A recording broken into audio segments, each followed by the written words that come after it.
Today's video is about sensory language. Sensory language is a key skill to include in any piece of descriptive or creative writing, allowing the reader to become more involved with the text. I'll go through the different senses and show some downloads for you to practice at the end. Sensory language is used to help the reader feel more involved in the story. By involving these senses, the reader is better able to imagine the situation being described. Remember that you don't have to constantly use them, but think of it almost as adding salt to your food, to flavour it. It's kind of like flavouring your writing, so too much would ruin it. And here we have our senses, and we'll go into more detail in the next part of the video. We've got feeling, hearing, taste, smell, and sight, and we're going to have a look at how we use these now. So the first one I want to talk to you about is feeling. So this can be about a range of things. It can be used to show the character's emotions, so internal, or they can be used to show how they experience the environment. So we've got things here, like you can see, we've got the temperature, we've got interaction with surfaces, like the things you touch, and we have emotional or internal, so feeling your heart sink or a cold shiver. The example here is his fingers gripped the cold metal of the door handle and pulled, and hopefully you start to see that the inclusion of those senses add a little bit more detail to your writing. Sound is a great way to get the audience to imagine they are there. For example, at the beach, the air is filled with the squawk of seagulls over the steady, rhythmic falling of the waves. It can be great for creating tension, such as behind her a twig snapped, and there you also get a little bit of onomatopoeia. Many people struggle with taste. One tip I use is to think, well, if the character isn't eating something now, can they taste the lingering sensation of the last thing they ate? Let's look at the example.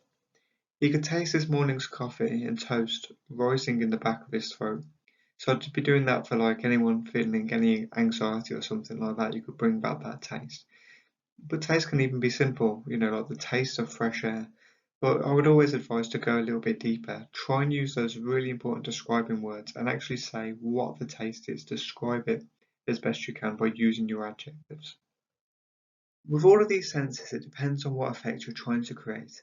If it was to show the character remembering home, you might include familiar smells that people can relate to, that they associate with home, such as the smell of roast chicken dripping in its juices wafted through the air, taking him back to Sunday dinners at home. Or it can be used as an example for showing not telling, which is a really good creative writing technique. That's when we try and show the audience what has happened rather than just tell them, like showing someone's emotion rather than just saying they're angry. So for example, I wanted to show that this character is working really hard. So I've said Jack hugged his brother. Immediately the smell of sweat engulfed him, but he didn't mind. He just thanked his brother for fixing his new bike. So what I've done there is I've tried to show that the brother was working really hard, but instead of saying that, I've talked about the smell of sweat. Maybe we could describe the look of exhaustion on the person's face, which then kind of increases the brother's sense of appreciation.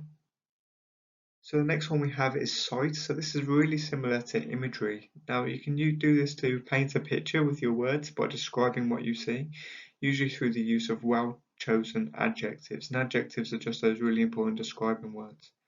So we've got my example here. The zombie stumbled towards him. A piece of decaying flesh dangled from its cheekbone, oozing green with slime.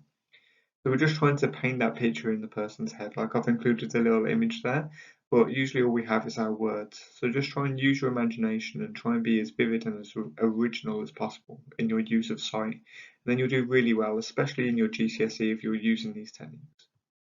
So for downloads, I've got two sheets for this. The first one's about identifying sentences in a short text, and the other is using photo prompts to come up with sentences. But I've included it all in one download if you want to use this to practice some of these techniques. Finally, guys, if you like this video, please feel free to like and subscribe, or leave a message in the comments below, especially if there's anything that you would like to say.